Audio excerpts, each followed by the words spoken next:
Hi guys! Welcome back po dito sa ating YouTube channel.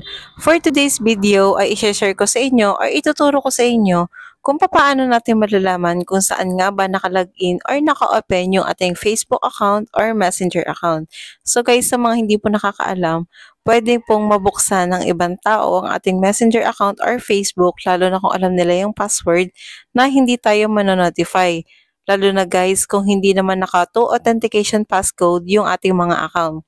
So para malaman natin kung saan nga bang mga devices nakalagin ito, ay i-check natin to sa ating Facebook account. So kung paano yun, sundan mo lamang po ang video ito.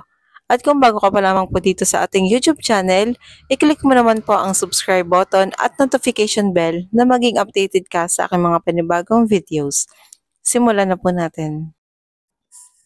Para malaman natin kung saan nakalagin ang ating Facebook account or Messenger account, kailangan mo lamang ilagin yung iyong Facebook account. Pagkatapos, click mo lamang tong profile picture mo sa taas sa kanan, yung may 3 lines.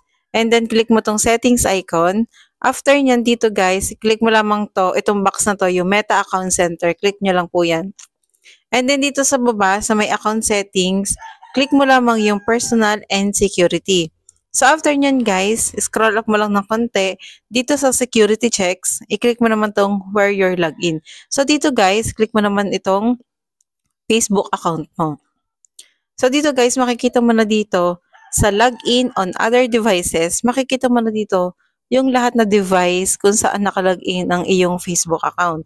Makikita mo din diyan kung saan siya location, anong date at anong oras nakalagin ang iyong Facebook account or Messenger. So guys, para naman matanggal natin siya sa device na yon, kung gusto mong matanggal yon, i-click mo lamang yung device na yon. Tapos dito guys, sa ibaba or sa gitna, may makikita ka dyan yun na log out. I-click mo lang yan and then i-click mo lamang yung okay. Automatic nang malalog out yung Facebook account mo or Messenger account mo doon sa device na yon. So, ganun lang po kadali guys na kung paano natin malalag out sa ibang device yung ating Facebook account or Messenger. So, sana po nagustuhan nyo ang video ito. Thank you for watching.